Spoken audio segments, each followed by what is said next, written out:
आशा छ मेरो आवाज आइरहेछ। यहाँ पंखा ठुलो बनाऊ, यो माइक्रोफोनले टिप्ने डर सानो बनाऊ। मेरो सर्ट भिजिसक्यो पसिनाले, तरै पनि आशा छ तपाईहरुले माफ गर्नुहुन्छ होला। यो रिभाइभलको बारेमा यहाँको सामनेमा केही कुरो राख्ने चासो मलाई लागेको मुख्य कारण हरेक युगमा परमेश्वरले आफ्ना मानिसहरूको बीचमा आफ्नै प्रकारले काम गर्नुहुन्छ। विशेष गरी जब जब नेचुरल कल्यामिटीज के भन्छन् त्यसलाई, दैविक प्रकोपहरू, महामारीहरू, युद्धहरू आउँदछन्, त्यति बेलामा मानिसको हृदय परमेश्वरका कुराको निम्ति खुल्दछ अथवा जीवन के हो भन्ने प्रश्न सबैको सामनेमा आउँछ। विशेष गरी यो पेन्डेमिकले लगभग संसारका सम्पूर्ण मानिसलाई त्यो घोरिने ठाउँमा उभ्याएको छ अनि संसारमा मानिस जीवनको अर्थ खोज्नको लागि भौतारिरहेका छन्। त यस्तो स्थितिमा यदि चर्चले आफ्नो दायित्व पूरा गरेन भने त्यो मौका खेर जान्छ र चर्चको दायित्व पूरा गर्नको लागि चर्च आफैमा जीवन आउनु अत्यन्त आवश्यक छ। र गएको हप्तामा हामीले हेर्ने प्रयास गरेका थियौं कि यदि कुनै व्यक्ति, परिवार, मण्डली, समाज, देशमा परमेश्वरको विरुद्धमा गएका कुराहरू छन्, पापका कुराहरू छन्, अन्धकार छ भने त्यहाँ शैतानिक शक्तिहरूको उपस्थिति हुन्छ र त्यो उपस्थिति शैतानले मानिसको सोचबाट प्रयोग गर्दछ अथवा मानिसको मगजमा विश्वास गर्ने कुराहरूमा, सिद्धान्तका कुराहरूमा, विचारबाट उसले आक्रमण गर्दछ। र त्यसमध्ये एउटा विचार मैले राख्न खोजेको के थियो भनेदेखि म मेरा पापबाट पूर्ण रूपले छुटकारा पाउन सक्दिन, सबै पापी नै हुन्, त्यसै कारण म अब यसलाई जस्टिफाई गर्न चाहन्छु। कसैलाई क्षमा दिन सकेका छैन भने पनि त्यसलाई पनि हामी पचाइदिन्छौँ। कसैसँग दुश्मनी छ भने पनि त्यसले हाम्रो मुटु घोच्दैन। व्यभिचारका कुरामा पर्या छौँ भनेदेखि पनि त्यसले खासै फरक पार्दैन।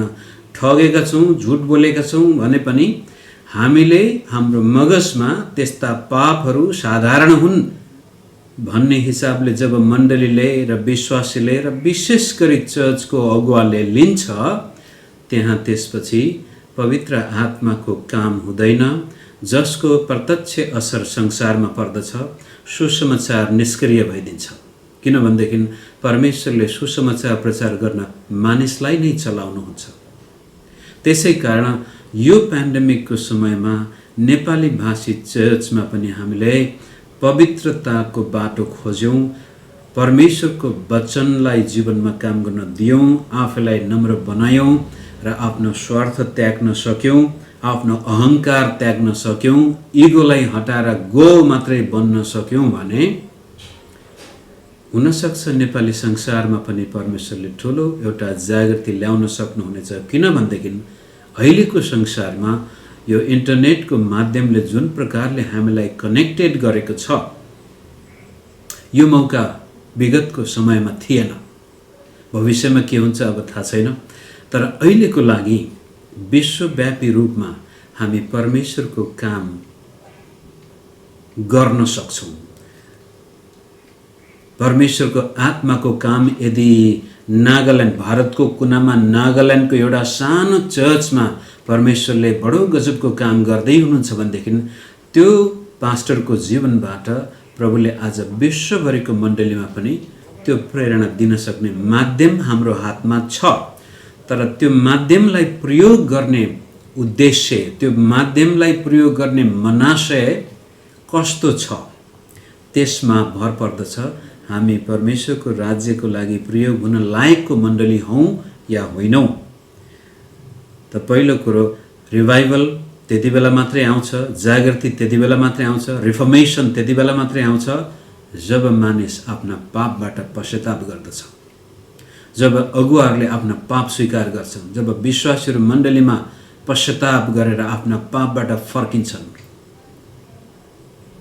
प्रभुबाट केही पाउनको लागि मात्रै, चङ्गाइको लागि मात्र होइन, परमेश्वरलाई चिनेको कारण, परमेश्वरको महिमा देखेको कारण, परमेश्वरको गौरवलाई बुझेको कारण हामी यसैया अगमवक्ता जस्तै वो अनटु मी, म कस्तो हाय, म पापैमा जन्मेको, पापैमा हुर्केको, पापीहरूसँगै बसिरहेको, त्यस्तो प्रकारको पापको बिलौना नआउन्जेलसम्म आत्मिक जागृतिको लागि ढोका खोल्दैन भनेर त्यो प्रयास गर्ने त्यो विचार व्यक्त गर्ने प्रयास मैले गएको हप्ता गरेको थिएँ भने आज यहाँको सामनेमा अब परमेश्वरको राज्यमा हामीले त्यस्तो किसिमको पश्चातापपूर्ण जीवन बिताउने हो, परमेश्वरको आत्माले हाम्रो जीवनलाई चलाउने हो भनेदेखि हामीले परमेश्वरको वचनलाई रिडिस्कभर, पुनः प्राप्त गर्नुपर्छ। परमेश्वरको वचनलाई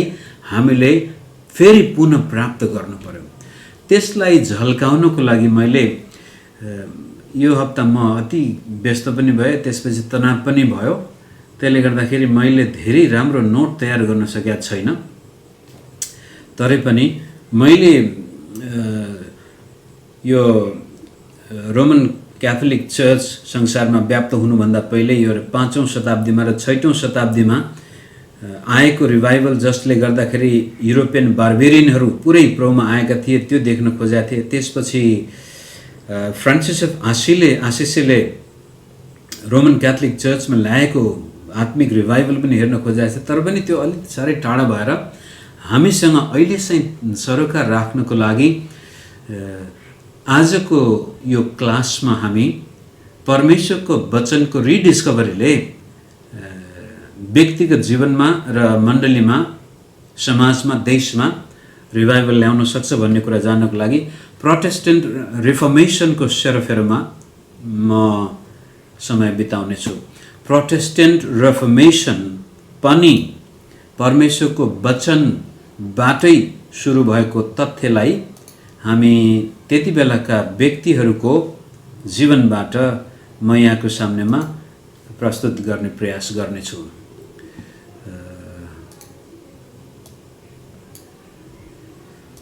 राइट, एन्ड्रु मरीको एउटा वाक्यांश यहाँनिर छ, a true revival means nothing less than a revolution.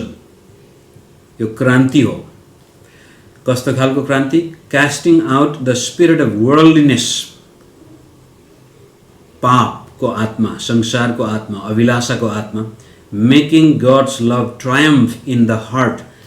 त एन्ड्रु मरीको भनाइअनुसार यदि साँचो रिभाइभल त्यहाँ आएको छ भने यसले हामीबाट पाप निष्कासन गर्दै परमेश्वरको प्रेमले हामीलाई उत्तेजित पार्दछ र त्यसपछि यो गजबको क्रान्ति यसले ल्याउँछ। त कहिलेकाहीँ आजको चर्चमा हामीले आत्मिक जागृति, आत्मिक सम्मेलन, रिभाइभल इत्यादि भन्ने बित्तिकै हामी व्यक्ति विशेषमा गइदिन्छौँ कि कोही व्यक्ति चिच्यायो कि चिच्याएन, करायो कि कराएन, पास्टरले हात राख्दाखेरि लड्यो कि लडेन, अगमबाणी बोल्यो कि बोलेन। त्यो त एउटा साधारण पार्ट हो, त्यो मुख्य रिभाइभलको पार्ट होइन। रिभाइभल जब आउँदछ त्यसले त्यो व्यक्तिको जीवनमा, त्यसपछि त्यो चर्चमा, त्यो समाजमा क्रान्ति ल्याउँछ। कस्तो खालको क्रान्ति? जो परमेश्वरको प्रेमबाट प्रेरित भएको हृदय, सोचाइ, विचार, मगज, भावना सबै कुराहरू त्यहाँ समावेश भएका हुन्छन्। जुन कुरो प्रेरितको किताबबाटै हामी देख्दछौँ, पेन्टिकस्टको दिनबाटै त्यो कुरो हामी देख्दै आएका छौँ। र woe unto me if I do not preach the gospel भनेर पावलले भन्नुहुन्छ। र परमेश्वरको प्रेमले नै मलाई सुसमाचार प्रचार गर्न कर लगाउँदछ। अनि यहाँनिर पावल ठुलो भन्नको लागि, हेर म कति ठुलो अगमवक्ता भन्नको लागि, म कति ठुलो प्रचारक भन्नको लागि नभएर परमेश्वरको प्रेमले त्यो सुसमाचार प्रचार गर्ने एक किसिमको क्रान्ति उहाँको जीवनमा ल्याएको छ भने रिभाइभल आएको प्रत्येक मानिसको जीवनमा पनि त्यस्तै प्रकारको क्रान्तिकारी परिवर्तन आउँछ। हेर्नुहोस्, अब यो क्रान्ति भन्ने शब्द कम्युनिस्ट विचारधारासँग सरोकार राख्ने मित्रलाई त सजिलै होला, तर यदि तपाईँले कम्युनिस्ट विचारधाराको बारेमा त्यति ज्ञान छैन, विचार गर्नु भएको छैन भनेदेखि अप्ठ्यारो नै लाग्न सक्छ। यो रेभोल्युसनले त्यो समाजको सम्पूर्ण खाका परिवर्तन गरिदिन्छ। रुसमा आएको रेभोल्युसनले, बोल्सेविक रेभोल्युसनदेखि लिएर लेनिनले ल्याएको रेभोल्युसनहरू सबैले पछि गएर हुन त त्यो एउटा दुष्टाइको चिन्हमा पनि परिणत भयो, तरै पनि मुख्य उद्देश्य चाहिँ पूर्ण परिवर्तन गर्न थियो। भूस्वर्ग भन्ने एउटा विचार वाक्यांश हामी त्यहाँ देख्दछौँ, युटोपिया। त्यसको लागि अलिअलि मात्र परिवर्तन गरेर पुग्दैन, पूर्ण परिवर्तन गर्नुपर्छ भन्ने विचारबाटै यो क्रान्ति भन्ने कुरो हामी आएको छौँ। आत्मिक क्षेत्रमा पनि व्यक्तिको जीवनमा यस्तो क्रान्तिकारी परिवर्तन जब आउँदैन तबसम्म त्यो क्रिस्चियन जीवन धेरै सफलताको अगाडि उभिन पाउँदैन। अब revival and the true discovery of God's वर्डको एउटा सम्बन्ध देखाउनको लागि म तपाईँलाई दोस्रो राजाको किताबमा केही पदहरू, हुन त त्यो पुरै अध्याय तपाईँले पढ्यो भने अझ थाहा पाउनुहुन्छ र हामी सबैले पढेकै हुनुपर्छ। दोस्रो राजामा त्यहाँ एउटा यस्तो राजाको बयान गरेको छ जसको जीवनमा रिभाइभल आउँछ र जसले गर्दाखेरि देशमा रिभाइभल आउँछ र परमेश्वरले दण्ड दिनै आँटेको, न्याय आइसकेको, विनाशमा गइसकेको राष्ट्र पनि बस्दछ। त्यो कुरो हामी यसरी पढौँ 3 पदमा। दोस्रो राजा 22:3। आफ्नो शासनकालको 18औं वर्षमा योसिया राजाले मसुलामका नाति अलायाका छोरा सचिव सपानलाई परमप्रभुको मन्दिरमा पठाए। त्योभन्दा अगाडि पनि मन्दिरमा कामसाम भइरहेको थियो, तर मन्दिरमा काम गर्नेहरूको ज्याला पनि दिएको थिएन। योसाया चाहिँ साँच्चै परमेश्वरमा विश्वास गर्ने राजा भएको कारण ऊ सानै उमेरको व्यक्ति भए तापनि परमेश्वरका कुराप्रति उसको चासो थियो। 8 पदमा। प्रधान पुजारी हिल्कियाले सचिव सपानलाई भने, मैले परमप्रभुको मन्दिरमा व्यवस्थाको पुस्तक भेट्टाएको छु। तिनले त्यो सपानलाई दिए र तिनले त्यो पढे। अब मन्दिर सफा नगरेको, नबनाएको कयौँ वर्षसम्म त्यहाँनिर त्यो अस्त व्यस्त थियो र मूसाको व्यवस्थाको त्यो मुठा पनि भित्रै लुकेको रहेछ, दबिएको, त्यसको कुनै सरोकार नभएको। अनि प्रधान पुजारीले पत्ता लगाउनुहुन्छ। 10। त्यसपछि सचिव सपानले राजालाई यो सूचना दिए, प्रधान पुजारी हिल्कियाले मलाई एउटा पुस्तक दिएका छन्। अनि सपानले त्यो राजाको सामुन्ने पढेर सुनाए। जब राजाले व्यवस्थाको पुस्तकमा लेखिएका कुरा सुने तब तिनले आफ्नो लुगा च्याते। पश्चाताप। सानो थियो राजा, राजगद्दीमा जाँदाखेरि अहिले 17-18 कति वर्षको भएको होला, 20 वर्षको भयो होला। र जब व्यवस्थाको किताबमा लेखिएको कुरा सुन्यो त्यसपछि राजा आफै पश्चाताप गर्दछ। त्यसपछि अगमवक्ता कहाँ गएर यो किताबले भनेको कुरो के हो भनेर बुझाइ माग्नको लागि जान्छ र अगमवक्ता कहाँ गएर त्यसपछि अगमवक्ताको आवाज अथवा सन्देश यसरी आउँछ 19 पदमा। तेरो हृदय जवाब दिनलाई उत्सुक भएकोले र मैले यो देश र यसका मानिसहरूका विषयमा भनेका कुरा कि तिनीहरू श्रापित र उजाडो हुनेछन् भन्ने सुनेर परमप्रभुको सामुन्ने त विनम्र भएकोले र तैले आफ्नो पोसाक च्यातेर मेरो उपस्थितिमा विलाप गरेको हुनाले तँलाई मैले सुनेको छु, परमप्रभु भन्नुहुन्छ। यसै कारण म तँलाई तेरा पितृहरूसित जम्मा गर्नेछु र तँ शान्तिसित गाडिनेछस्। यस ठाउँमाथि ल्याउने सबै सर्वनाश तेरो आँखाले देख्ने छैनन्। योसियाकै पालामा देश सर्वनाश हुनुपर्ने थियो, तर जब राजाले परमेश्वरको वचन सुन्दछ, पश्चाताप गर्दछ, आफूलाई नम्र बनाउँछ, प्रभुले त्यसपछि डिफर्स एउटा पुस्ता नै उहाँले सार्नुहुन्छ। ल योसिया राजा त ठिक छ, उनी त साँच्चै धर्मी राजा थिए भन।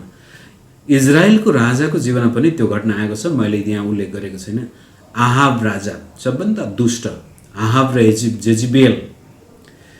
जब परमेश्वरले आहाबको विनाशको सन्देश अगमवक्ताद्वारा दिनुहुन्छ त्यसपछि आहाब पनि लुगा च्यातेर उपवास बस्दै परमेश्वरको सामनेमा पश्चाताप गर्दछ र परमेश्वरले गजबले आहाबलाई पनि भन्छ, ल ठिक छ, तैले मेरो सामनेमा आफूलाई नम्र तुल्याएको कारण म यो काम तेरो जीवनकालमा गर्ने छैन।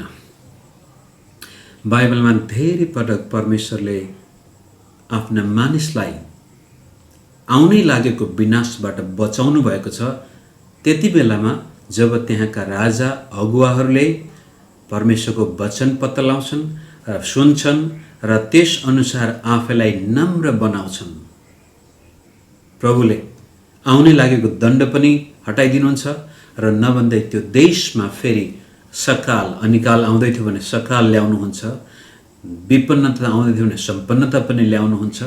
र त्यस किसिमले परमेश्वरको वचन जब मानिसले डिस्कभर गर्दछ, रिडिस्कभर गर्दछ र त्यस अनुसार उसले आफ्नो जीवनमा परमेश्वरको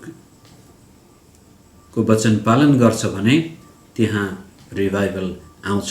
अनि रिभाइभल भन्ने बित्तिकै फेरि एकैचोटि उफ्रिनु, चिच्याउनु, कराउनुमा सीमित हुँदैन।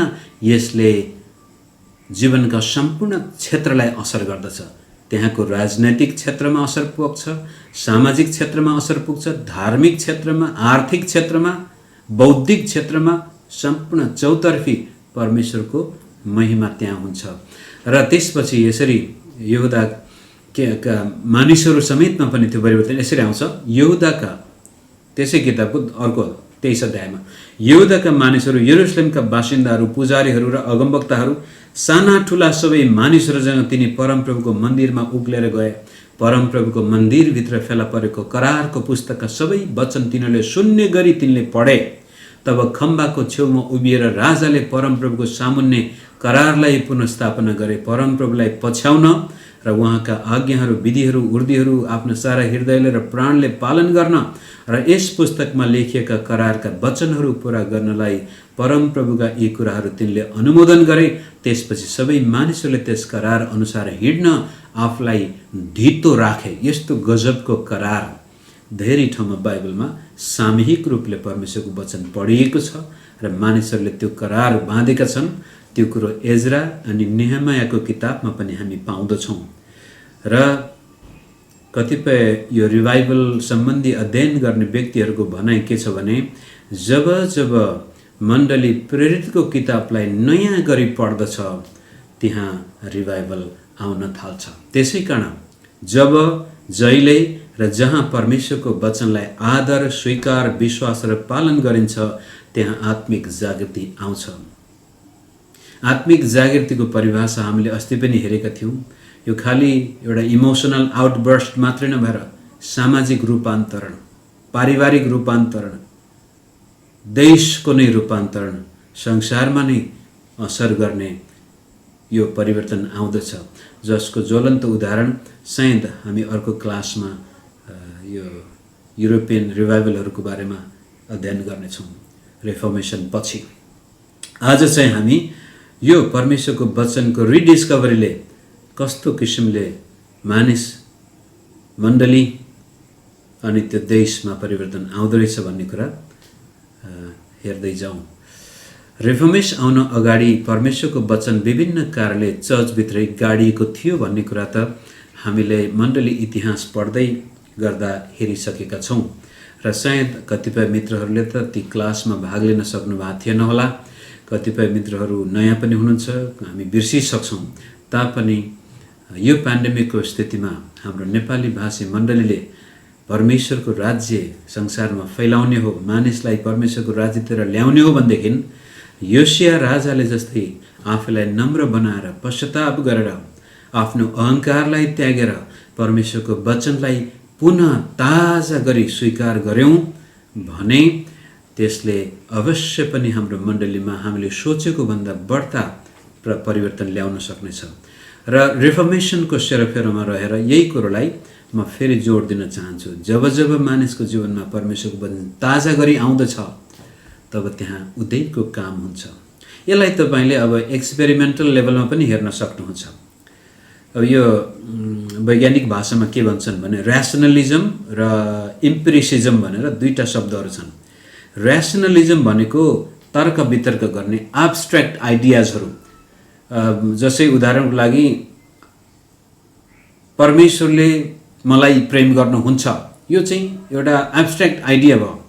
तर जब मैले प्रार्थना गर्दाखेरि साँच्चै प्रभुको सहायता मेरो जीवनमा आएको अनुभव गर्दछु, त्यो चाहिँ एक्सपेरिमेन्ट भयो, अब प्रमाणित भयो। परमेश्वरको वचनप्रति बालकको जस्तै निर्दोष हृदय लिएर जब मण्डली फर्किन्छ, व्यक्ति फर्किन्छ र त्यो वचनले भनेअनुसार आफ्नो जीवनमा काम गर्छ भनेदेखि त्यहाँ इम्पेरिकल लेभलमा हामी परमेश्वरको राज्य आएको देख्नेछौँ।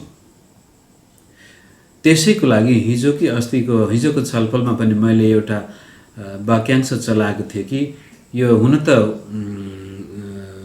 मार्क ट्वेनको भनाइ हो कि त्योभन्दा अरूले कसैले पनि भने थियो, बस जस मार्क ट्वेनको भनाइबाट यो बढी प्रख्यात भएको छ कि उहाँले भनेअनुसार the thing that bothers me about the Bible is not what I don't understand but what I do understand. अथवा बाइबल पढ्दाखेरि मैले नबुझेका कुराले मलाई आपत्ति दिँदैन, तर मैले बुझेका कुराले मलाई दुःख दिन्छ, मेरो आपत्ति छ।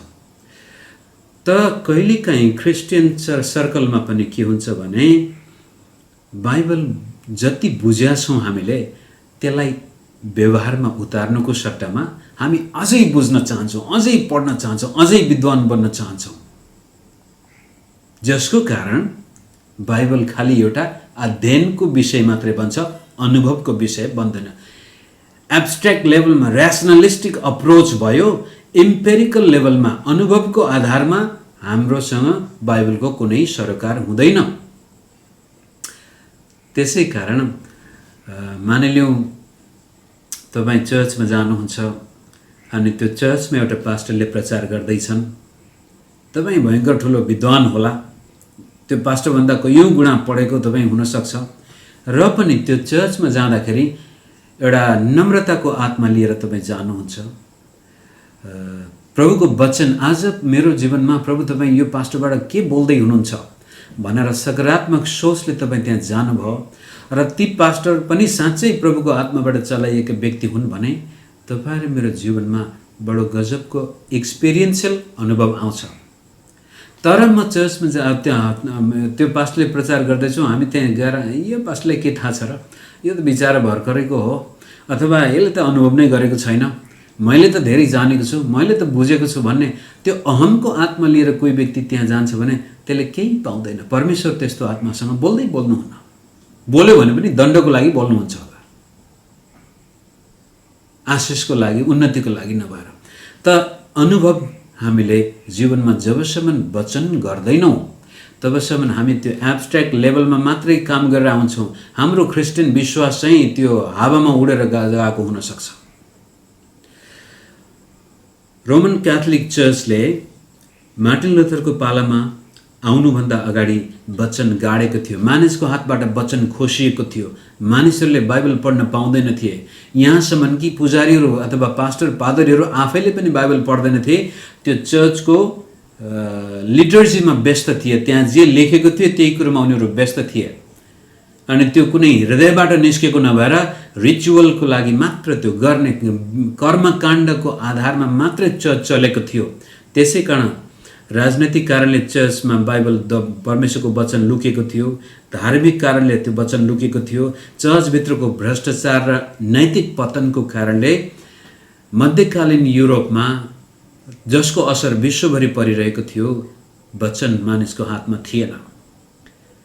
सुरुमा त ग्रिक र हिब्रू भाषामा थियो बाइबल, त्यसपछि ल्याटिन भाषामा लामो समयसम्म ल्याटिन भाषामा मात्रै सीमित रह्यो। हुन त यता सिरियाली भाषामा, अरामाइक भाषामा त अलिअलि त थिए, तर त्यसको प्रभाव चारैतिर जान सकेन, कारण त्यसको पछाडि राजनैतिक कारण पनि छ। त्यसलाई हामी अगाडि जाउँ। राजनैतिक कारणले हेर्नुहोस्, यो 325 सम्म आउँदाखेरि यो हरियो ठाउँहरू, निलो ठाउँहरू, यो बीचमा भएको जम्मै क्रिस्चियन विश्वास त्यहाँसम्म पुगिसकेको थियो। कन्स्टेन्टिनको पालामा आइपुग्दाखेरि क्रिस्चियन विश्वास यी विभागमा छरिएको छ भने त्यसपछि 500 एडीमा आउँदासम्म सुसमाचार युरोपबाट पूर्वतिर इन्डिया, भारतसम्म आइपुगेको थियो। यो ठाउँमा चर्च स्थापना भएको ऐतिहासिक प्रमाण हामीसँग छ। 325मा नै भारतबाट नै यो चर्च काउन्सिलमा भाग लिन बिसपहरू आएका छन् भने यता पश्चिमतिर माथि आयरल्यान्डसम्म चर्च स्थापना भएको थियो, स्पेनमा, सारा अफ्रिकामा चर्च स्थापना भएको थियो। त्यति बेलाको नन वर्ल्ड, रोमन वर्ल्ड भने पनि, बाइजेन्टिन वर्ल्ड भने पनि, माथि रसियन वर्ल्ड भन्ने सबै परमेश्वरको राज्यको प्रभावमा आइसकेका थिए। यो एउटा गजबको 500 वर्षभित्रैमा परमेश्वरको वचनले काम गर्यो। तर 622 मा आएर मोहम्मदको जन्म करिब 590 तिर भएको थियो जस्तो लाग्छ। 622 मा आएर हेर्नुहोस्, मक्का मदिनाबाट इस्लामिक अम्पायर सुरु हुन्छ। अनि त्यो मोहम्मदले 10 वर्षको अन्तरालमा यो भूभाग गाढा रातो तपाईले देख्दै हुनुहुन्छ। त्यसको 50 वर्षमै हेर्नुहोस्, 22 बजा ती 20-30 वर्ष 661 मा आउँदाखेरि यो राज्य यहाँसम्म माथि अहिलेको अफगानिस्तान, सारा अरेबियन पेनिन्सुलादेखि लिएर यो त्रिपोली अहिलेको लिबियासम्म पुगिसक्यो। र इजिप्टमा अलेक्जेन्ड्रिया भयङ्कर ठुलो क्रिस्चियन समुदाय भएको सबै क्रिस्चियनहरूलाई जबरजस्ती इस्लाममा परिणत गरिदियो। यता माथि अर्मेनिया भन्ने देश क्रिस्चियन देश थियो, त्यहाँसम्म आक्रमण भयो, धेरै मान्छेहरूलाई त्यहाँ मारियो। अनि त्यसपछि तपाईँ 750 सम्मको हेर्नुभयो भनेदेखि यहाँ यो युरोप स्पेन पूर्ण रूपले इस्लामिक कब्जामा आएको छ। र यो 732 भनेर यहाँ लेखिएको छ, तपाईँले देख्नुहुन्छ कि हुन्न, यहाँनिर एउटा तारा जस्तै छ। फ्रान्समा चार्ल्स मार्टलले जब एउटा के भन्छ डु अर डाई निर्णायक युद्ध लडियो इस्लामिक शक्तिसँग फ्रान्समा, यदि त्यो लडाइँमा युरोप हारेको भए पूर्ण रूपले युरोप आज इस्लामिक भूभाग हुने थियो। त्यस किसिमले अब त्यति बेलामा यो समयसम्म इसाई विश्वासको केन्द्र भनेको यरुसलेम, एन्टियोक, अलेक्जेन्ड्रिया, कार्थेज भनेर यो त अहिले यो अर्कै भाषामा भएर बुझेन, र रोम, र 5वटा केन्द्रमध्ये 4वटा केन्द्र पूर्ण रूपले इस्लामिक कब्जामा गइसकेपछि रोम मात्र बाँकी रहेको थियो। र झन्डै रोम पनि यो सिसिली भन्ने यो रोमको कुर्कुच्चोमा पनि इस्लामिक राज्य आइसकेको थियो 11-12औं शताब्दीमा।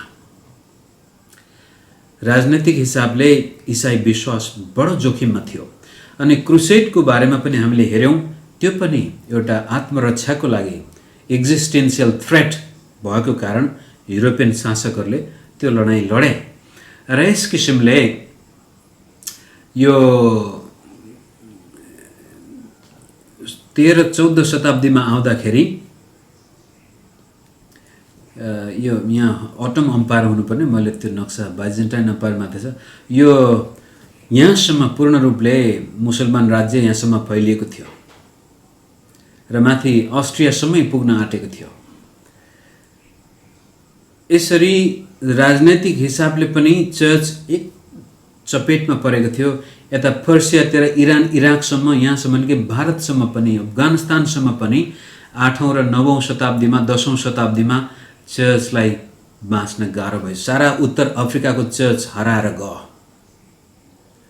अनि जो रोमको केन्द्र थियो त्यो पनि भ्रष्टाचार अनैतिकताले अत्यन्तै तहस नहस भएको। अनि यो होली रोमन अम्पायर भन्ने देख्छ, रोम, होली रोमन अम्पायर, फ्रान्सको कहिले इङ्ल्यान्डको यो युरोपियन वारको स्ट्रगल थियो। र यस किसिमले एकातिर राजनैतिक र धार्मिक अतिक्रमणबाट क्रिस्चियन विश्वास जोखिममा परेको थियो भने अर्कोतिर चर्च भित्रै भएको भ्रष्टाचारले गर्दाखेरि बाइबल मानिसको हातमा थिएन। र जब लुथरको पालामा तपाईँ अब देख्नुहुन्छ जर्मन अम्पायर आयो, त्यतिखेर यो नेसन स्टेट आइसकेका थिए, होली रोमन अम्पायर क्रम्बल हुँदै थियो, ओटोमन अम्पायर यो नै हो। यहाँ देख्नुहुन्छ यो अहिलेको टर्की देश मात्रै नभएर कतिपय त्यो युरोपियन भूभाग पनि ओटोमन अम्पायरको अधीनमा गइसकेको थियो। यस्तो स्थितिमा प्रोटेस्टेन्ट रेफर्मेसनको बारेमा अब हामीले अध्ययन गर्न छ। त प्रोटेस्टेन्ट रेफर्मेसन कस्तो स्थितिमा आयो भन्दाखेरि चर्चको हातमा बाइबल छैन, पोपदेखि लिएर मण्डलीको साधारण पुजारी पनि भ्रष्ट भइसक्यो, अनैतिक कुराहरू मात्रै छन्, आध्यात्मिक कुराको चासो नै छैन। अनि यस्तो स्थितिमा इङ्ल्यान्डमा एकजना व्यक्तिको जन्म हुन्छ जसको नाम हो जोन विक्लिफ, जसलाई हामीले मण्डली सुधारको जग बसाल्ने व्यक्तिहरूको रूपमा लिन्छौँ। धेरै व्यक्तिहरू छन्। आज मेरो समयको अभावले म 3-4 जना व्यक्तिलाई यहाँको सामनेमा राख्न चाहन्छु। त्यहाँबाट देखाउन खोजेको कुरो के भनेदेखि यी मानिसहरूको जीवनमा पनि परिवर्तन त्यति बेलामा आयो जब यिनीहरूले परमेश्वरको वचन पत्ता लगाए। कसरी पत्ता लगाए त भन्नुहुन्छ भने जन वेक्लिफले पनि ग्रीक हिब्रू भाषा अध्ययन गर्न थाले। एक किसिमले त्यति बेला उनी एउटा फिलोसोफर नै हुन्। अनि त्यति बेलाको फिलोसोफरहरूले थोमस अक्वाइनसदेखि लिएर ती विद्वानहरूले सुक्रात, अरस्तु, के भन्छौँ त्यो नेपालीमा त नाम होइन, सोक्रेटिस, अरिस्टोटल, प्लेटो जस्ता विद्वानहरूले लेखेका किताबहरू पढ्नुपर्ने भयो। ती सबै ग्रीक भाषामा थिए। ती अध्ययन गर्नको लागि यिनले ग्रीक भाषा पढ्दै जाँदा नयाँ नियम पढ्न थाले। जब यिनले नयाँ नियम ग्रीक भाषामा पढे गजब लाग्यो। ल्याटिन भोल्गेट भन्दा पनि अझ गहिरो रूपले परमेश्वरको वचन यिनले बुझे। यिनी आफै पनि एउटा क्याथोलिक प्रिस्ट, अब यो एक नम्बर हेर्दै जान्छु। Catholic priest who question the privilege of the clergy. इङ्ल्यान्डमा जन्मे। इङ्ल्यान्डमा त्यति बेला रोमन क्याथोलिक बाहुल्य भएको कारण जब यिनले नयाँ नियम पढ्दै गए त्यसपछि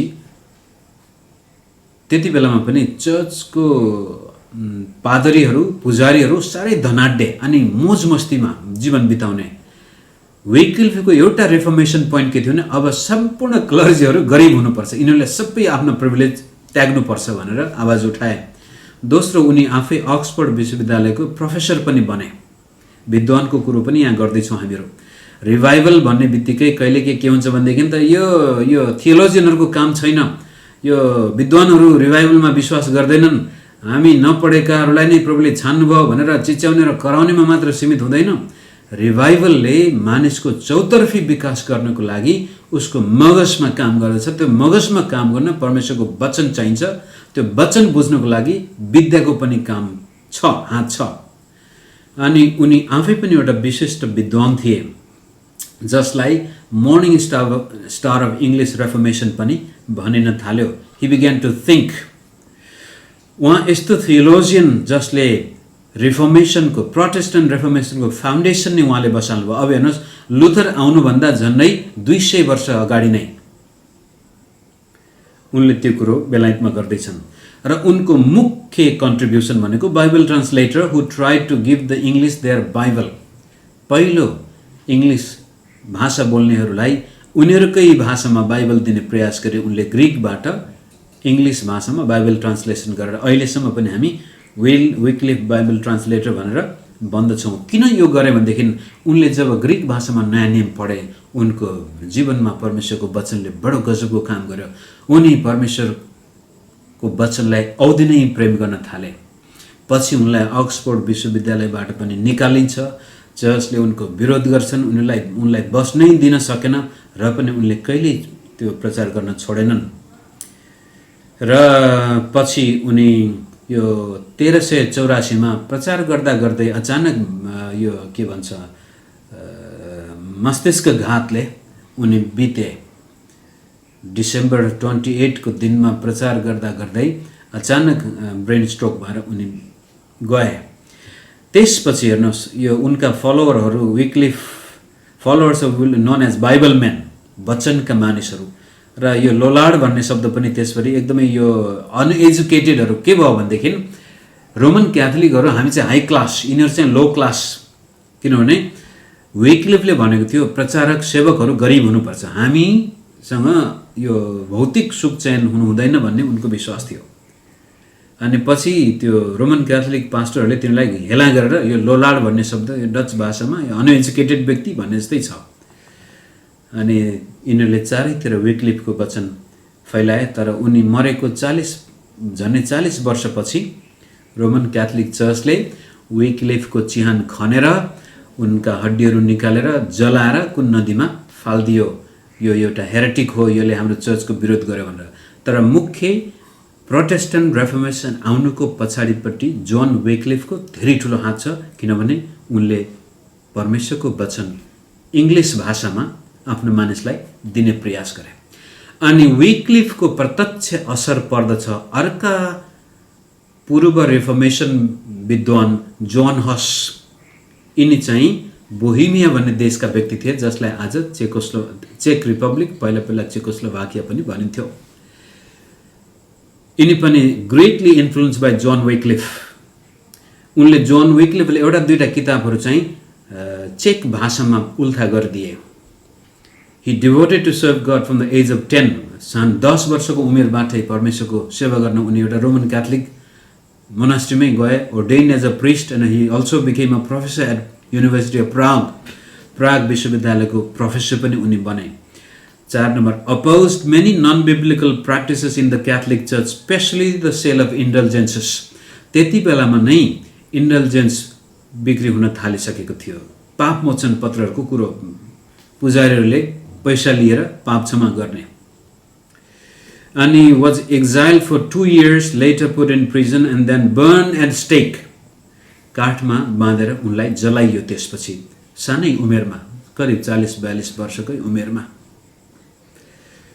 जब उनलाई जलाउनको लागि तयार गर्दाखेरि त्यति बेलाको काउन्सिलले सोधेको थियो, अब तिम्रो शिक्षालाई तिमीले पश्चाताप गर भन्दाखेरि उनले यसरी भने, I would not for a chapel of gold retreat from the truth. सत्यताबाट मलाई तिमीहरूले एउटा सुनको घर दिए पनि अथवा सुनकै चर्च दिए पनि म यो बाइबलीय सत्यताबाट फर्किदिन।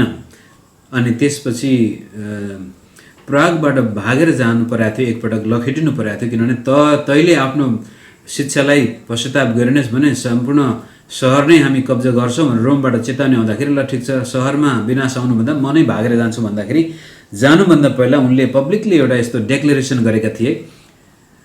पावलले त आई अपिल टु सिजर भनेको थियो, अनि जोन हसले I appeal to Jesus Christ as the supreme जज अफ माई लाइफ भनेर आफ्ना अनुयायीहरूलाई विसर्जन गर्दै उनी जेनेभाबाट प्रागबाट बाहिर गएका थिए। अनि अन्तिममा आएर उनलाई जलाइयो काठमा र उनका फलोअरले त्यसपछि लामो समयसम्म सारा चेकोस्लोभाकिया र अधिकांश जर्मन भाषा बोल्ने त्यो पूर्वीय युरोपका देशमा बडो गजबको जागृति ल्याएको छ।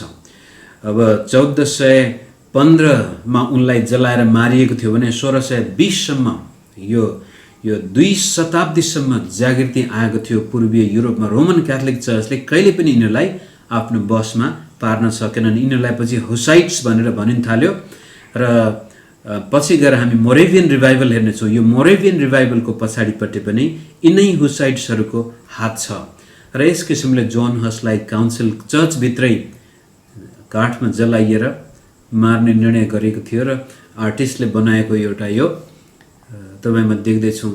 जब परमेश्वरको वचन कुनै व्यक्तिले पत्ता लगाउँदछ, जोन हसले पनि वचन पढ्दै जाँदाखेरि रोमन क्याथोलिक चर्चका विकृतिको विरुद्धमा प्रचार गर्न थाले, जसको फलस्वरूप उनलाई जिउँदै जलाइयो। अनि जिउँदै जलाउँदाखेरि उनीले भजन सङ्ग्रहबाट भजन गाउँदै उनी आफ्ना शत्रुको लागि प्रार्थना गर्दै थिए भनेर परम्परागत विश्वास गरिन्छ। मार्टिन लुथर, अब त्यसपछि जोन विक्लिफले इङ्ल्यान्डमा र जोन हसले त्यति बेलाको बोहेमिया भन्ने देशमा गरेको कामको असर अथवा त्यसको प्रभाव भन्नुहुन्छ, त्यसको केही समयपछि जर्मनीमा पर्न जान्छ। मार्टिन लुथर आफै पनि सानै उमेरदेखि नै आत्मिक डिस्पोजिसन भएकोमा अथवा आत्मिक कुरामा धेरै चासो राख्ने बच्चा थिए। एक दिन करिब 16-17 वर्षको उमेरमा हो मेरो विचारमा, घोडामा चढेर कतै जाँदाखेरि अचानक ठुलो आँधी बेरी आउँछ र चट्याङ पर्दाखेरि साह्रै डराउँछन् र त्यो दिन कता कता प्रार्थना गर्छन्, के गरी आज बाँचे भनेदेखि म सम्पूर्ण जीवन तपाईँको हातमा दिन्छु भनेर त्यो कसम खान्छन्। त्योभन्दा अगाडि उनी एउटा वकिल बन्नको लागि आफ्नो बाउको सपना पुरा गर्न गएका थिए र घर फर्केपछि उनले बुवालाई भन्छ, बुवा म चाहिँ अब वकिल बन्दिनँ, म चाहिँ एउटा साधु बन्छु भनेर 1505मा उनी मोनास्ट्रीमा अगस्टिनियन मोनास्ट्रीमा जान्छन्। त्यसपछि पूर्ण जीवन उनले एउटा मङ्कको रूपमा दिए र त्यसपछि क्याथोलिक चर्चको पुजारी पनि भए र विटनबर्ग विश्वविद्यालयको प्रोफेसर पनि भए। अब हेर्नुहोस् फेरि आउँदैछौँ, जोन विक्लिफ एउटा विद्वान हो, जोन हस पनि एउटा विद्वान हो, मार्टिन लुथर पनि अर्को एउटा विद्वान हो। अनि यी मानिसहरूको जीवनबाट परमेश्वरले बडो गजबको रिभाइभल मण्डली इतिहासमा ल्यायो, किनभने यी तीनैजनाले परमेश्वरको वचन व्यक्तिगत लेभलमा पत्ता लगाएको छ। पछि यिनीहरूको जीवनबाट जन वेक्लिफले अङ्ग्रेजी भाषाद्वारा सारा ब्रिटिसहरूलाई, ब्रिटिस नभनौँ इङ्ग्लिसहरूलाई बाइबल दिए। जन हसले उनले गरेका कामहरूलाई फेरि चेकोस्लोभाकियाको भाषामा र जर्मन भाषामा राखिदिए। मार्टिन लुथरले पनि त्यही काम गर्नेछन्। त्यसलाई अगाडि हेर्दै जाउँ। जब उनी मङ्क बने, साह्रै सबमिसिभ टु अथोरिटी, साँच्चै नै उनी कहिले पनि आफ्नो जीवनमा परमेश्वरको विरुद्धमा जान चाहँदैन थिए। जर्नी टु रोम 510मा उनी रोममा गएर पनि आफ्नो आत्मामा जुन मुक्तिको धोको थियो त्यो पुरा गर्न चाहन्थे। तर रोम जाँदाखेरि मनमा शान्ति हुनुभन्दा बढी अशान्ति हुन्छ र 1512मा उनलाई डक्टरको उपाधि पनि दिइन्छ। उनले डक्टर प्राप्त गरे अध्ययन गरेरै विश्वविद्यालयबाट, र उनी त्यो विडनबर्ग विश्वविद्यालयको प्रोफेसर थिए सानै उमेरदेखि, र पछि विश्वविद्यालयको प्रोफेसर भइरहेछ, बाइबलको डक्टर भइरहेछ, र पनि मुक्तिको निश्चयता थिएन अझै पनि। यहाँसम्म कि रिफर्मेसनको सुरुवात भइसक्यो, मार्टिन लुथरलाई अझै पनि मुक्तिको निश्चयता नभएको कारण 1519मा उनले आफ्नो किताबमा लेखे अनुसार त्यो दिन एउटा गोप्य स्थानमा परमेश्वरको वचन पढ्दै गर्दाखेरि प्रभुको आत्माले वचनको प्रकाश दिनुहुन्छ। त्यसलाई टावर एक्सपिरियन्स पनि भन्छ उहाँले।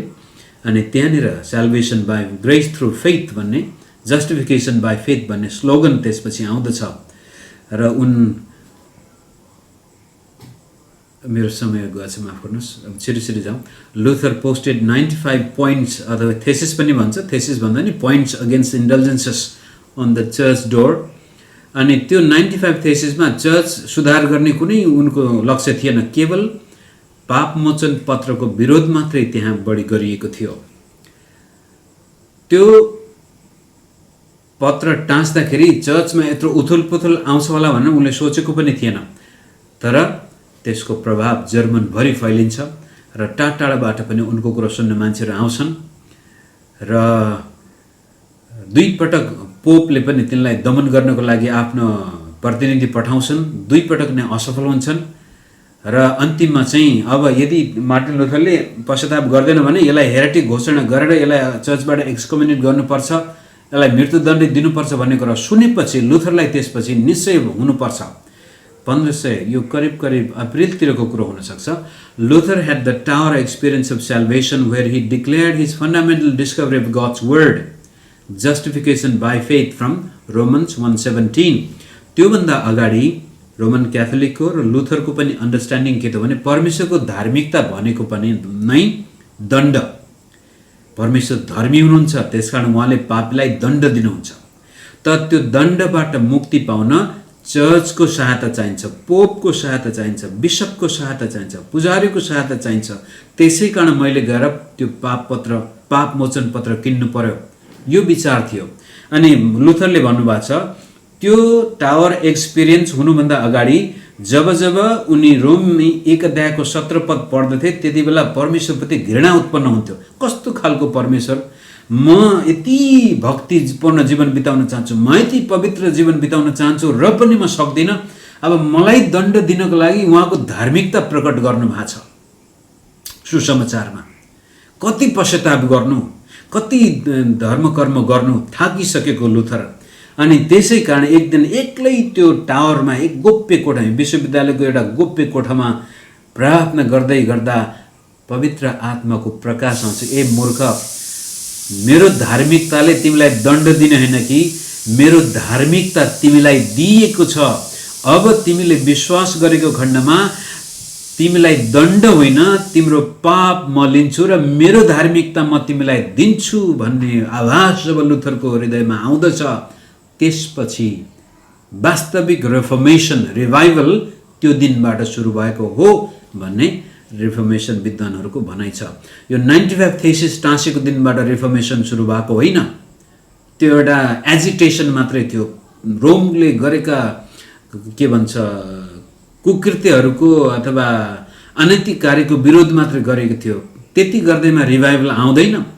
रिभाइभल त्यति बेलामा मात्र आउँदछ जब कुनै व्यक्तिले वास्तविक रूपले परमेश्वरको वचन बुझ्दछ र त्यसलाई स्वीकार गर्दछ।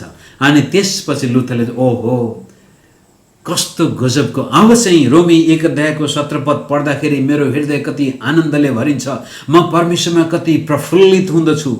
लुथरको जीवनमा रिभाइभल त्यो दिन आयो, जुन दिन उनले परमेश्वरको धार्मिकता भनेको यो पो रहेछ भनेर बुझे। कारण रोमन क्याथोलिक चर्चले त्योभन्दा अगाडि धार्मिकता भनेको दण्ड, परमेश्वरले दण्ड दिनुहुन्छ, त्यो दण्डबाट मुक्ति पाउन चर्चको शरणमा जानु। Salvation can not be achieved without the church, outside the church there is no salvation भन्ने थियो। अनि त्यसै कारण त्यो कुरोले लुथरको हृदय टोर्मेन्टेड थियो, किनभने जति पवित्र जीवन बिताउँ भन्यो त्यति नै पापमा पतन भइने, कहीँ न कहीँ गल्ती गरिहाल्ने, कहीँ न कहीँ समस्या हुने, अनि यो दोषी हृदयले कहिले छोडेन। तर त्यो दिन त्यो टावरमा एक्लै प्रार्थना गर्दा परमेश्वरको वचन तिनको हृदयमा आउँछ। त्यो कुरो पछि हामी जोन वेस्लेसँग पनि गाँच्नेछौँ। त्योभन्दा अगाडि हामीले लुथरसँग पनि त्यो गाँसेका छौँ। त्यसपछि के गर्नुहुन्छ उहाँले? Luther stood against Rome and in 1521 he was finally excommunicated. अब उनलाई डर भएन, पूर्ण रूपले रोमसँग उनले रोमलाई त एन्टी क्राइस्टकै रूपमा, पोपलाई एन्टी क्राइस्टको रूपमा प्रस्तुत गरिदिए। त्यसपछि त्यो लुथरको अर्को एउटा अतिवाद आयो र प्रिन्टिङ प्रेसले लुथरलाई जर्मन भाषामा बाइबल छाप्न मद्दत गर्यो। जसरी विक्लिफले इङ्ग्लिस भाषामा आफ्ना जातिलाई बाइबल दिए, लुथरले जर्मन भाषामा बाइबल दिए, जसको कारण प्रोटेस्टेन्ट रिफर्मेसनले आगो सल्क्यो युरोपभरि। तर त्यहाँ एउटा यो रिभाइभलको बीचमा चेतावनीको रूपमा एकजना व्यक्तिको नाम राख्न खोजेको, म भ्यायो भने अगाडि जान्छु, नत्र यतिकै राख्नुलाई। यो थोमस मुन्सर अर्को एउटा हुनुहार व्यक्ति। कतिपटक चर्च इतिहासमा यसको बारेमा मान्छेले बताउँदैनन्, पछि गएर यो सोसल रिफर्मर रेभोल्युसनरीले उसलाई मन पराउँछन्। एकदमै तीक्ष्ण बुद्धिको व्यक्ति। अनि मार्टिन लुथरले 95 थेसिस टाँच्नुभन्दा अगाडि लुथरसँग गएर विटनबर्गमा छलफल गरेको र अचम्म प्रकारले लुथर पनि यिनीसँग निकै प्रभावित हुन्छन् र प्रचार गर्नमा निकै प्रखर वक्ता। यिनले पनि रोमको विरोध गर्न थाले, चर्चमा बाइबलीय प्रकाश आउनुपर्छ भनेर जोड दिन थाले। तर 3 नम्बरमा, but differed with Luther in terms of pneumatology and eschatology, पवित्र आत्माको बारेमा र अन्त्यको समयको बारेमा लुथरको विरोध गर्न थाले। उसले भन्थे हामी अन्त्यको समयमा आइपुगेका छौँ, अब यो चाहिँ अन्त्यको समय हो, यो शताब्दीको अन्त्यमा प्रभु येशू फेरि फर्केर आउनुहुन्छ भनेर एकदमै त्यो प्रभु आइहाल्नु भयो, अब आइसक्नु भयो, रोम नै एन्टी क्राइस्ट हो, अब एन्टी क्राइस्ट यही हो, अब प्रभु आउँदै हुनुहुन्छ। त्यसपछि पवित्र आत्माको बारेमा पनि के भन्न थाले भनेदेखि सपनामा बढी विश्वास, दर्शनमा बढी विश्वास, नयाँ रेभलेसन। बाइबल नपढे पनि के भनेको छु मैले त्यहाँ भने Bible must be experience in real life हो। त्यो चाहिँ राम्रो पक्ष थियो उनको। Without experience you are not a Christian. तर 2 नम्बरमा Holy Spirit can reveal God without the Bible, without the gospel. यो समस्या थियो एउटा। अनि Bible is only the witness of the past workings of God. नयाँ कामको लागि पवित्र आत्माले नयाँ काम, नयाँ प्रकाश दिनुहुन्छ। अनि त्यो चाहिँ सपनाद्वारा, दर्शनद्वारा, रेभलेसन, नयाँ रेभलेसन आयो। यो अतिवाद लुथरले कति सम्झाउन खोजे, मानेनन्। पछि गएर यिनलाई रोमन क्याथोलिक चर्च र लुथरका साथीहरूले पनि बहिष्कार गरिदिए। अनि यिनी झन् रिसाउन थाले, मलाई हेला गर्ने भन्ने थाले। नभन्दै यो 1523-24 उनी एउटा ऱ्याडिकल ग्रुपमा जम्मा हुन्छन्, जहाँ त्यति बेलामा लुथरले सुरु गरेको प्रोटेस्ट थियो। त्यो प्रोटेस्ट पछि गएर गरिबहरूले धनी वर्गको विरुद्धमा पनि आवाज उठाउन थाले। पेलिएको वर्गले अब मुक्तिको लागि आत्मिक मुक्ति नभएर राजनैतिक मुक्ति खोज्न थाल्यो। रिभाइभलको असर म कुरा गर्दैछु, बडो बृहत हुन्छ। अनि मुन्जरले त्यसको नेतृत्व गरेर अब भन्छ लुथरले जस्तो प्रचार गरेर मात्र हुँदैन, अब त हतियारै उठाउनुपर्छ, रेभोल्युसनरी। यो पहिलो कम्युनिस्ट रेभोल्युसनरी पनि भनिन्छ उनलाई। र 1525 मे महिनामा हो, 1 लाख जति यी गरिब किसानहरूलाई एउटा सेना बनाएर उनी उपल्लो वर्गको राजकुमारहरूको सम्पत्ति लुट्दै आक्रमण गर्दै जाँदाखेरि पछि जर्मनको अर्को सेनाले बडो नराम्रो नरसंहार गर्छ, हजारौँ मान्छे मारिए र मुन्जर आफै पनि पक्रिन्छन् र त्यसपछि उनलाई मारिन्छ।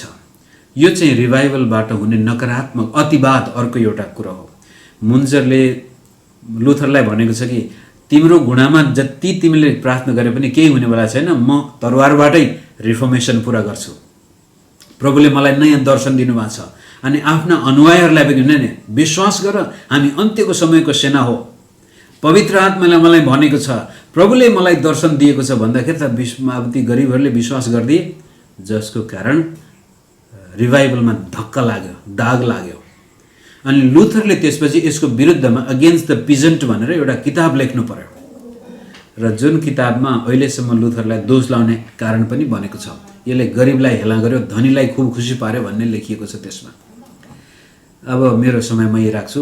ज्विङ्गली र जोन क्याल्भिन अर्का रिभाइभलिस्टहरू हुन् जसलाई हामीले आज रिफर्मर मान्छे भन्छौँ, तर वास्तवमा ज्विङ्गलीले पनि परमेश्वरको वचन व्यक्तिगत जीवनमा गजबले पाएको छ। जोन क्याल्भिनले पनि फ्रान्समा जन्मेका, उनी पनि एउटा वकिल बन्नको लागि पढ्दै गर्दाखेरि एक दिन उनले कोइनी ग्रिक, कमन ग्रिक अध्ययन गर्न थाले, पछि न्यू टेस्टिमेन्ट पढ्न थाले। त्यसले उनको जीवनमा परमेश्वरको वचनले काम गर्ने मौका दियो। फ्रान्समै हुँदाखेरि नै उनले आफूमा आएको परिवर्तनको बारेमा विश्वास गरेर प्रचार गर्दाखेरि फ्रान्सको रोमन क्याथोलिक चर्चले तिनलाई हेरेटिक घोषणा गरिदियो। पछि उनी ज्यान बचाउन भागेर जिनेभामा जान्छन्। जिनेभाबाट यो रिभाइभल सारा युरोपभरि र विश्वभरि फैलिन्छ। यसको पछाडिपट्टि अन्तिम निष्कर्षमा रिभाइभल जहिले पनि परमेश्वरको वचनबाट सुरु हुन्छ। Number 2, revival brought a longing for holiness and hate for sin, love for studying the Bible and preaching, teaching and writing about it. Missions and spiritual transformation of individual and society was aimed. यो सबै रिभाइभलको परिणाम थियो। लेख्नुपर्ने, किताब लेख्नुपर्ने, विद्वान के भन्छ विद्याको महत्त्व पनि बुझ्यो। Revival brought social and political transformation, idea of a nation state came into being. त्यति बेलासम्म अम्पायर थियो। रिफर्मेसन अथवा रिभाइभल जब मिडल एजमा आयो त्यसपछि राष्ट्रवादको कुरो आउँछ, ह्युमन राइट्स, ह्युमन फ्रिडमको कुरो आयो, इन्डिभिजुअल राइट्सको कुरो आयो, इकोनोमिक एन्ड इन्डस्ट्रियल इन्टरप्राइजेस त्यहाँ आउन थाले, आर्ट, लर्निङ, इन्टरटेनमेन्टको भ्यालु हुन थाल्यो र समाज बडो अर्थपूर्ण तरिकाले अगाडि गयो। युरोप आज विश्वको विकासको शिखरमा पुग्नुको पछाडिपट्टि जन वेक्लिफ, जन हस, मार्टिन लुथर, अल्ड्रिक ज्विङ्गली, जोन क्याल्भिन र थुप्रै अरू ती व्यक्तिहरू छन् जसले व्यक्तिगत जीवनमा बाइबल परमेश्वरको वचन रिडिस्कभर गरे र त्यसै वचनलाई प्रचार गरे, जसको फलस्वरूप आफ्नो समाज, देश, जोन क्याल्भिनले त जेनेभामा थियोक्रेसी नै स्थापना गरे भने पनि हुन्छ। यति भन्दै म मेरो क्लास यति राख्छु, पछि छलफल गरौँला।